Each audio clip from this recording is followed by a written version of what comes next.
premeditado e nem gerado no coração humano, mas o que eu quero dizer é que Deus tem uma obra específica para fazer hoje. Eu quero te pedir para que a porção espiritual que está em você, vivificada pelo Espírito Santo, esteja completamente ligada, como está ligado desde a abertura deste culto. Deus está tecendo, Deus está costurando, Deus está fechando pontos, Deus está nos circundando. E agora, amados, nós vamos ouvir um pouco da palavra de Deus. Daqui a pouco essa banda ungida também vai subir e vai terminar cantando. Deus já está preparado ali, já preparou um louvor. E eu creio que Deus hoje vai visitar o mais íntimo do teu coração. E eu vou te dizer, você que quer sorrir, você que quer ter motivos de Deus para tirar de dentro de você um sorriso largo, um sorriso sincero. Você que tem buscado um caminho de felicidade. Sabe, eu não estou dizendo a felicidade superficial de quem ganha alguma coisa, ou de quem, sabe, comemora, como que alguém que comemora um gol do seu time predileto, uma comemoração que dura alguns segundos, e que depois, em seguida, se perde com o tempo, se confunde de novo com as lutas, cai num esquecimento porque é vão, é superficial. Eu não estou dizendo dessa felicidade.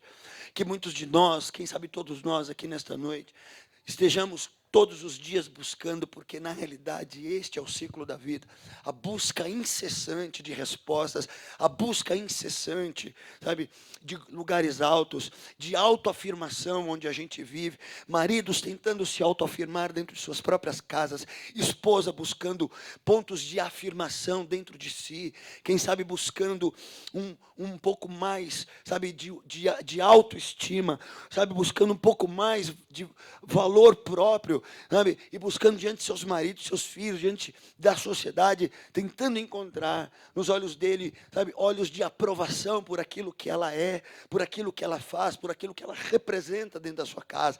Quem sabe filhos hoje estão buscando, sabe, dentro do seu coração, um lugar também alto, onde encontre aprovação nos olhos de seus pais, aprovação nos olhos de seus professores, aprovação, sabe, nos olhos, sabe, de pessoas a quem elas devem algum tipo de algo como princípio de autoridade e submissão. O que eu quero te dizer é que Deus hoje quer despertar dentro do seu ser algo, sabe, amados, como que um vulcão, sabe, que começa a entrar numa erupção que não para mais, aqueles vulcões que a gente vê só na TV, que começam a cuspir lava, que começam a cuspir fogo, sabe, começa a haver um derretimento de rocha interior, aleluia, e o calor é tão grande que as rochas mais profundas e as rochas mais duras, elas, ao poder do calor, elas se derretem e saem para fora, num cuspir, aleluia, numa ânsia, aleluia, que se estabelece ali naquela natureza. E assim como a lava escorre, assim será a alegria do teu ser, assim será o contentamento no teu coração, assim será a alegria, aleluia, que hoje pode brotar de dentro de você e que vai estabelecer um tempo novo na tua vida, um momento diferenciado do teu ser, um momento que vai te autoafirmar e que te vai firmar diante de olhos de homens, diante dos olhos de Deus, aleluia. Deus quer fazer isso hoje no teu coração, mas você precisa crer. Nós cantamos o primeiro louvor nesta noite, falando sobre o poder da fé. Você tem que hoje habilitar ainda mais fé no teu coração, aleluia. Você tem que destampar os teus ouvidos. Põe a mão no teu ouvido assim e profetiza: os meus ouvidos espirituais estão completamente abertos para ouvir o que Deus quer me dizer hoje. Amém? Glória a Deus. Abre comigo a palavra do Senhor no livro de Salmos, de número 40, versos de número 1 e 2, e versos de número 3. Nós vamos ler um salmo de Davi, uma expressão das mais profundas das expressões de rendição e de entrega completa e total aos cuidados de Deus, para um momento de sua vida em que nada, absolutamente nada, poderia lhe garantir certeza de vitória, garantia, sabe, de bem-estar pessoal, bem-estar interior. sabe, uma das expressões mais lindas e profundas de uma completa entrega de um salmista, de um adorador, no momento de grande dificuldade, momento em que as circunstâncias estavam por demasiadamente longas, sabe, demorava-se demais o tempo da angústia e da luta na vida deste homem.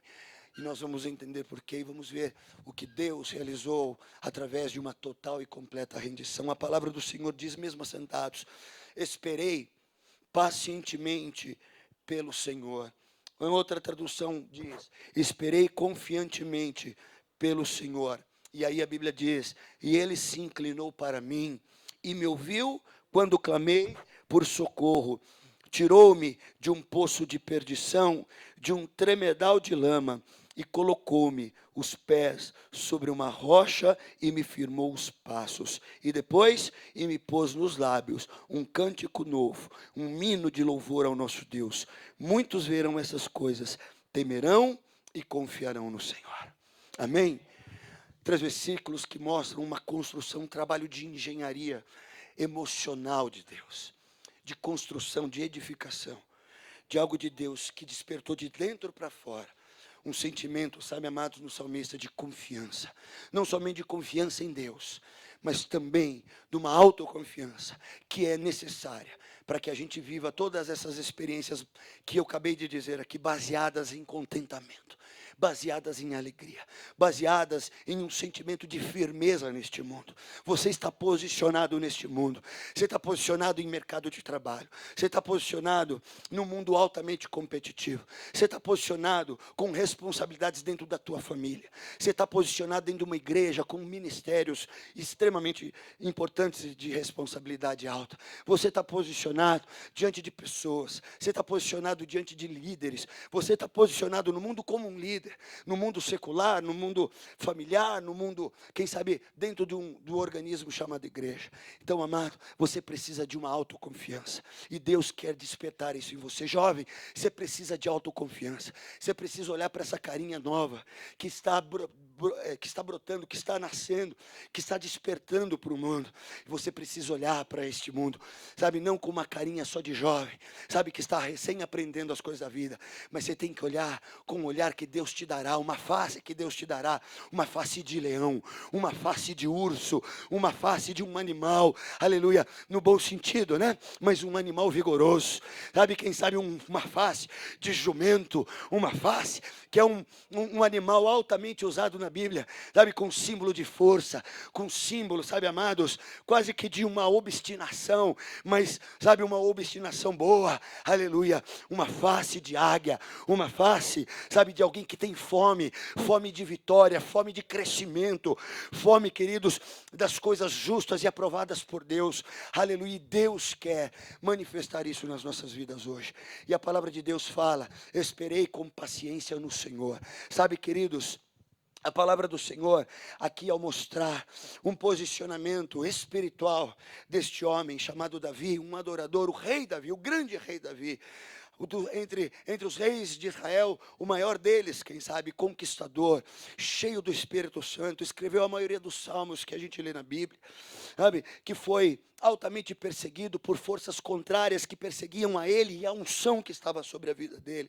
Um homem que aprendeu desde cedo a ser responsável por sua casa, a ser responsável por seus pais, a ser responsável pelos bens dos seus pais, pelos bens de sua família. Um homem que desde cedo, apesar de um aspecto humilde, um aspecto até frágil, sabe, que a Bíblia expressa como uma beleza física, sabe, queridos, mostrou-se desde cedo corajoso, mostrou-se desde cedo tinhoso, mostrou-se desde cedo valente, mas sempre, queridos, em todo momento, sabe, porque confiava altamente no Senhor, porque tinha um coração ligado, aleluia, ao poder de Deus, ligado à manifestação da glória de Deus, ligado às belezas espirituais do Deus que ele servia.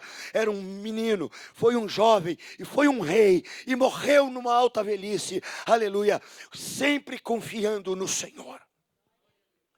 Aleluia. E sabe, queridos, a palavra paciência, que é o que eu quero hoje usar aqui para que a gente possa, sabe, entender esse contexto espiritual. A palavra paciência, sabe, tem uma raiz lá, né, uma raiz, uma raiz etimológica, como eles dizem, né, no latim, que é assim, ó, a palavra em latim para paciência é pati, P-A-T-I. Você que chama Patrícia, quem tem Patrícia? Tem Patrícia aqui? Hã? Normalmente Patrícia tem por o nome carinhoso, né? O famoso, como chama? O apelido carinhoso, né? A Pati, né? Então, a Pati. Mas Pati, aqui nesse sentido, P-A-T-I, uma palavra, como eu disse aqui, de origem latina, que significa aguentar, sofrer. Mas existe outra palavra original no grego para paciência, e ela é paté, P-A-T-H-E, paté, que significa sentimento, ligado à sensibilidade, com assim um entendimento, mas assim nível de sensibilidade, sentimento. Amém, amados? Você entendeu? Sensibilidade. Se uma raiz no latim nos leva a um entendimento, né, no sentido assim de sofrer, né, de sofrimento, de aguentar, suportar, a outra nos leva a entender algo, nos remete a sentimento, a emoção. Se você ligar uma palavra a outra, nós vamos ter então um entendimento um pouco mais amplo do que significa nessa palavra em português paciência, que a gente tem o nosso conceito, a gente entende, né? Na maioria das vezes, a gente conceitua paciência como uma virtude que consiste em suportar sofrimentos sem queixas. Suportar sofrimentos sem queixas. E isso é uma virtude. Entre os homens, aquele que consegue desenvolver essa paciência, ou seja, suportar sofrimentos, né, sem queixas, sem murmuração, sem reclamação, é um homem virtuoso, é uma mulher virtuosa, é um jovem, é uma criança virtuosa entre os demais, porque trata-se de uma virtude. E a raiz dessa palavra, as raízes no latim e no grego, remetem justamente a esse entendimento. Suportar dificuldades, momentos de luta, suportar momentos contrários, suportar momentos tempestuosos, suportar momentos de dor física, emocional, psicológica, sem queixa. Na realidade, não é isenção, não é deixar de sofrer, não é isenção da dor, mas é um estado de espírito venerável, digno, que leva o homem e a mulher que está sofrendo não se queixar pela dor. É a pessoa que anda pela sociedade, é a pessoa que anda por entre a família, é a pessoa que anda dentro da igreja, é a pessoa que anda no mundo secular, cheia de dores, cheia de sofrimento, carregando em si enfermidades, carregando em si lutas financeiras, carregando dentro dela marcas de mágoa, mas sem deixar transparecer tal dor. Gerando então em outras pessoas nem dó, nem compaixão para com ela, mas admiração. Porque o que aprende a sofrer nesta vida, sem reclamar, aquele que aprende a lutar contra, a perseverar contra a dor, mas sem reclamar dela, passa a ser um encorajador de vidas. E ao encorajar vidas, passa a ter de Deus uma gordura, passa a ter de Deus créditos especiais que no tempo certo Deus dará e fará do que suporta a luta sem reclamar. Um grande homem, uma grande mulher será a pessoa que por Deus andará em lugares altos nesta terra. E Davi se mostrou este homem. E Davi se mostrou um homem paciente. E desta palavra paciência, por causa dessas raízes, desses significados, né, da palavra em si, ela gerou outras palavras. Por exemplo, a palavra paciente. Paciente vem de paciência, e que vem desses originais aí, do grego e do latim. E o paciente é nada mais, nada menos a pessoa que precisa ser tratada de alguma doença. Quem é paciente, você já foi paciente, eu já fui um paciente, e paciente é um estado, você não é paciente, você está Paciente é uma pessoa que está tendo algum tipo de problema, amém? E que precisa ser tratado. Pode ser do ponto de vista médico, clínico, mas pode ser do ponto de vista de outras coisas. Então, amados, quem desenvolve paciência, na realidade, reconhece, por causa de um estudo profundo do seu próprio ser, ou seja, uma autoanálise, um autoexame, e é bíblico, a Bíblia diz, examine-se, pois, é tanta informação, né, queridos, pastor, tem uma hora que entra, que dá um treco, né, mas examine-se, pois, o homem a si mesmo, e depois coma do pão e beba do cálice. Então vai encaixando isso no teu coração. O paciente é aquele que desenvolveu uma paciência, por quê? Porque reconhece que passa por um estado de doença, que está passando por um estado de enfermidade, que está passando por um tempo de luta, e ele sabe que precisa ser socorrido. Todo aquele que está num leito de hospital, todo aquele que está enfermo dentro de casa, sabe que ele está doente, que ele precisa de uma cura e que precisa alguém que olhe por ele, que o analise, que através, sabe, de exames, entenda o que é que ele tem e entendendo o que é que ele tem, lhe dê uma receita de remédio. Então o paciente e o que exerce a paciência está esperando um remédio. Está esperando uma receita de alguém que está habilitado para, através de um diagnóstico, dizer, este é o teu mal. Agora entra o tempo da cura. Agora entra o tempo da espera. E quando entrou esse tempo de espera na vida dele, ele disse, esperei pacientemente no Senhor. Esperei confiantemente pelo Senhor. Porque ele entendeu que o único que poderia dar um diagnóstico perfeito, exato, para o mal que ele estava vivendo, era Deus. E eu vou te dizer, a resposta para tudo na tua vida está em Deus. Não está no dinheiro. Não está no ministério que você exerce. Porque, sabe, amados, muitas vezes, na ânsia de buscar resposta, na ânsia de buscar afirmação, na ânsia de buscar um lugar elevado nesta vida, sabe, queridos, nós vamos transferindo responsabilidades. Nós vamos deixando de reconhecer certas enfermidades que existem na nossa vida. Sabe o doente que se disfarça e que não aceita a sua própria enfermidade? A paciência, sim, amados, é uma virtude que estará na tua vida e na minha vida, na medida em que nós, como seres francos, como seres verdadeiramente honestos conosco mesmo, nos deixemos ser convencidos pelo Espírito que há algo que precisa ser definitivamente curado na nossa vida para alcançarmos um lugar alto, largo, chamado verdadeiramente felicidade. Você quer esse estado de espírito em que nada nesta vida te abale? Comece a ser franco hoje com você mesmo.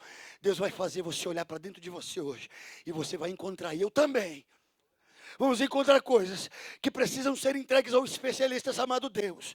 Aleluia. E ele vai diagnosticar isso hoje. Ele vai, através de exames espirituais clínicos, através de exames que você já está vivendo, ele vai te mostrar hoje. E o teu deserto vai acabar se você reconhecer que há algo que precisa ser consertado hoje com Deus. Porque diagnóstico significa, aleluia, determinar a natureza e as causas de alguma coisa. Determinar a natureza e as causas de alguma coisa. Falando isso, trocando isso em miúdos, sobretudo na área médica, diagnóstico, sabe, é aquilo que o médico começa a fazer com a gente, quando a gente vai e diz assim, doutor, estou com uma dor aqui nos quartos. Você já teve dor nos quartos? Eu vivo com dor nos quartos, irmão. Você já teve dor? Então você chega para o médico e fala assim, doutor, eu estou com uma dor aqui. Amado, você tem consciência da tua dor. Você sente a tua dor porque ela te incomoda, porque ela não te deixa dormir. Você tem consciência plena da dor, mas você não sabe o que é que está causando essa dor. Diagnóstico é entender a causa.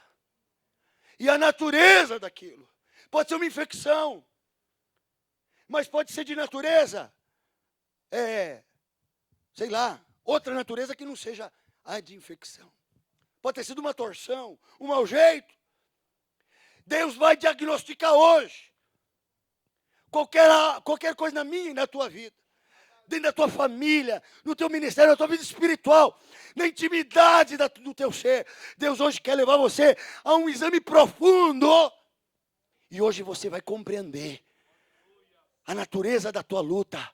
A causa dela pode ter acontecido há 10 anos, há 20 anos, pode ter sido uma palavra de teu pai há 40 anos. Deus vai trazer a memória hoje e você vai levantar hoje curado para a glória de Deus.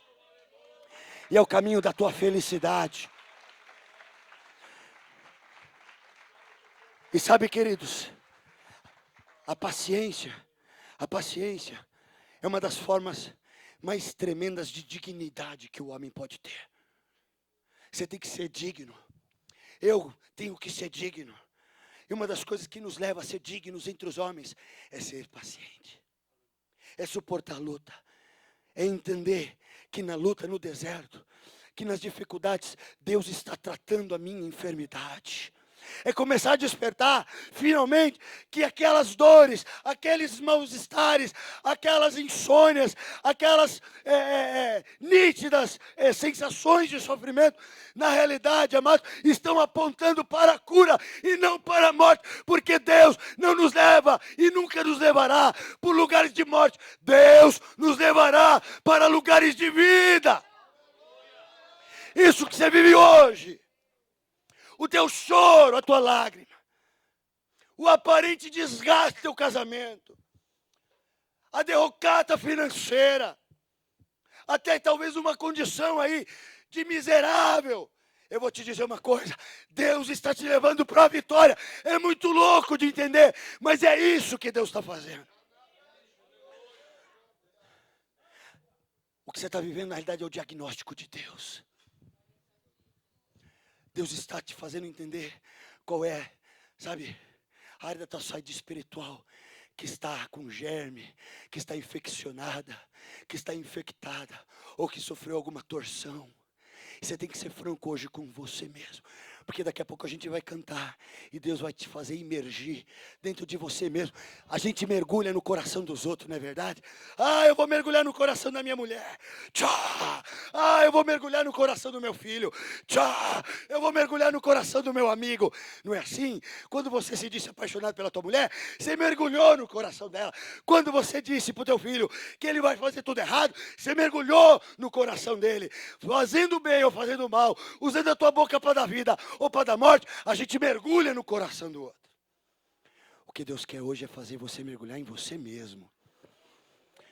E tirar de você hoje o que te torna indigno diante de homens, diante de Deus e principalmente diante do inferno. Porque indignidades são jogadas diariamente contra mim e contra você. A história conta a respeito de um velho sábio. Por que todo sábio, a história tem que falar, e um velho sábio, né? A gente nunca vê assim, e um novo sábio. Porque sabedoria é uma coisa que se atinge aos poucos, né? Porque se constrói sabedoria. Sabedoria é lidar com as diferenças de forma boa. É com as diferenças da tua vida e você saber lidar com elas. Amém? Isso é sabedoria. E diz a história de um sábio velho, né? Que certa vez foi, e era muito conhecido pela sua paciência, queridos. E uma tarde, um homem conhecido por sua total falta de escrúpulo, apareceu com a intenção de derrotar aquele sábio na sua paciência, desafiando justamente essa paciência. E aquele sábio então aceitou o desafio. E diante de muitos alunos, esse embate começou. E aquele homem sem escrúpulo começou a insultar sistematicamente, o dia inteiro, aquele sábio. E a história conta que, durante horas, ele fez de tudo sabe, para tirar a paciência daquele velho. Jogou pedras na direção dele, cuspiu na face daquele homem, começou a gritar todos os tipos de xingamentos, começou a trazer à memória, sabe, os erros daquele velho, porque o inimigo veio cheio de conhecimento acerca do sábio. Era sábio, mas era humano, tinha os seus erros, né? E começou então a jogar no público os tropeços familiares, os tropeços financeiros, os tropeços, sabe, emocionais, inteiro. Desde como o dia da tarde, aqui sem escrúpulos, ciência, Capaz de portar uma luta séria daquele velho, vendo o que não acontecia. Aquele velho seu imóvel, sabe, aqueles foram perdendo a força. Aquela perseguição foi perdendo a força. As pedras já não são mais porque já não tinham mais força. Foi acabando escurecendo. Ele se deu por vencido e foi embora. Os alunos daquele velho sábio, com a mente, né, impactado com aquilo. Porque muitos daqueles alunos logo de cara já começaram o pé, o paciente já queria dar bolacha. Já queria encher de bolacha, embolachar aquele homem. Outros suportaram até um certo período, mas no final da tarde estava todo mundo querendo matar aquele homem. E o sábio estava lá, intocado. Estava lá, sabe, num perfil tal qual começou a guerra. Não perdeu nenhum valor de paciência. E aí aqueles alunos foram perguntar a ele, velho sábio, ó, velho sábio, como suportastes tal afronta? Como ficastes aí imóvel? E não nem sequer um dedo contra aquele homem. E contra as palavras.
Vamos abri-la rapidamente. Feche os seus olhos. Eu vou ler para você. Esperei pacientemente no Senhor. Significa que Davi olhou para si e entendeu que havia alguma coisa errada nele. Tinha uma enfermidade. Quem sabe na sua alma. Nós conhecemos a história de Davi, sabemos que ele viveu muitos momentos tristes. Lembram-se quando chegou a notícia de que seu filho amado Absalão havia morrido? Se você nunca leu, leia a expressão de dor. Ai, meu filho Absalão. Ai, o meu filho Absalão. Talvez possa ter sido nesse momento que ele escreveu: esperei pacientemente no Senhor. Vocês lembram quando ele, de forma indigna, teve um filho com Batseba? E a palavra de Deus diz assim, ó: e a mulher de Urias, não era nem dele, lhe deu um filho. Começou algo na vida indigno. E a palavra de Deus diz que o Senhor enfermou aquela criança por 7 dias. Mas Davi não reclamou. Ele errou ao se deitar com a mulher de um outro. Ele errou quando gerou um filho indevidamente. E Deus enfermou e ele entendeu. Ele disse: louvado seja o nome do Senhor, que criou os céus e a terra, e a ele é dado o direito de julgar os homens. E é ele que enxerga os corações e sabe a medida de cada decisão. E Davi se rendeu a Deus, mas não se rendeu à enfermidade. Ele disse: enquanto a vida, a esperança. E a palavra de Deus diz que Davi abandonou a vida, ficou sozinho, não tomava mais banho, não se alimentava, não recebia ninguém. E ele foi para dentro do templo e orou a noite inteira, jejuou a noite inteira. Pão não lhe era agradável mais a sua boca, nem água Davi bebia. E buscava incessantemente a aprovação de Deus para algo que Deus não ia aprovar, irmão. Não ia aprovar, porque era indigno. Era um momento indigno. Era um filho indigno. Era um casamento que naquele momento era indigno. Aquela criança, se continuasse viva, geraria para Davi grandes infortúnios. Mas o fato é que quando a gente não se autoexamina, a gente reputa o que Deus nos tirou como algo excelente e a gente sofre, a gente chora, a gente se magoa com Deus e não sabe o favor que Deus está fazendo. Quando nos tirou aquele momento, quando nos tirou aquele bem, quando encerrou aquele tempo, e depois de 7 dias, fazendo de tudo que ele podia, a Bíblia diz que aquele filho morreu. E chegou a notícia. Ele viu um cochicho estranho e ele era muito astuto. E ele perguntou: a criança morreu? E disseram: Davi morreu. Por que não me dissestes? Senhor, quando a criança ainda vivia, o Senhor estava abatido, ficamos com medo. O que faria o Senhor se disséssemos morreu? O que a tua esposa, muitas vezes, sofreria se ela dissesse para você, marido, algo que você precisa ouvir? Qual seria a reação do teu marido ou da tua esposa? Seria uma reação paciente. Ok, entrou um tempo agora, vamos perseverar, vamos lutar, não vamos reclamar, vamos dar glória a Deus, vamos ser cheios de Deus, vamos deixar Deus diagnosticar, vamos deixar Deus tratar. E deserto na vida do crente, 99% das vezes, é tratamento, é leito de enfermidade, é o médico chamado Deus tratando a gente. Mas a gente chora, a gente reclama, a gente murmura. Deus quer hoje fazer você abrir as suas armas, largar suas armas no chão e se render completamente a Deus. Davi levantou-se, tomou banho, correu, comeu um pão gostoso, pôs novas vestes, foi ao altar e adorou o Senhor. E a Bíblia diz que ele foi e consolou a Batseba. Ela também tinha perdido o filho. Deitou-se com ela e agora gerou um novo filho, chamado Salomão. A raiz desta palavra parece-se com shalom, que é paz, mas na realidade ela remete a uma palavra hebraica que significa restituição. Salomão é restituição, é o novo no lugar do velho. O velho que Deus tirou, o velho que você devolveu para o diabo, o velho que te fez enfermo, o velho que atrasou tua vida, o velho que te roubou filhos, o velho que te roubou dinheiro, o velho, sabe, que tirou a graça da tua vida, o velho que te envelheceu, o velho que está retardando o teu ministério, o velho. Tira o velho, entra Salomão para sentar no trono, para reinar. Rabassurianda labaxerianda. Emanaturite batuishi basurianda. Amacherianda labaxerianda labaxarabalabas. Tebalabaishi manamana manash.